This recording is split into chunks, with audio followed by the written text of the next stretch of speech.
Gambler Jack, Chapter 6. King. On the night after the day Hal visited, Jack headed to the harbour as the card instructed. In a rare show of sobriety, he hadn't had a drop of booze. He realised at some point that he was being followed. On top of that, he knew it'd be someone acting on behalf of that man Enrique. "Don't worry," he yelled as he stopped and turned. "I ain't gonna run or hide from this." No one answered. Tch, what a boring fella. Turning back around, Jack continued on. That night was a dark one. No moonlight or stars pierced the cloud-shrouded sky. Jack only had the road lamps to go by as he walked alone through the empty streets. The grand match between him and King. As he walked, memories of it flooded back. His legendary skills had earned him a nickname to match, King. He had been Jack's teacher and his greatest rival. 7 years ago, Jack and King had played the game of their lives. It was Jack who found himself the winner. Their game was used by the privileged in the underworld of the Republic to decide the outcome of a struggle for power.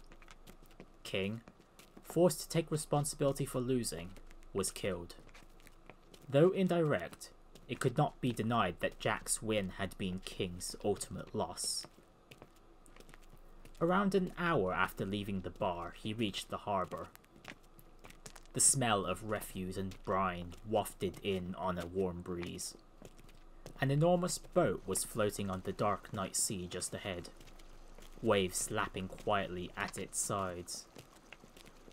Its hull was painted a solid black, making it almost impossible to see. It was the boat Jack and King had been on 7 years before. As Jack approached the gangway, he was met by a small silhouette from the shadows, Hal. "Welcome, Victory Jack," she said. "I really didn't think you would come all the way out here on your own 2 feet. Have to admit, you've got courage." Normally, Jack might have had a joke or a comeback, but tonight alone he was a different man. Glancing at Hal, he boarded the ship without a word. The light from the portals shone blue, glinting off his eyes as he passed. The sound of the steam whistle was swallowed by the lonely darkness, and slowly the ship slipped free from the harbour and out to sea. Gambler Jack, Chapter 6, End.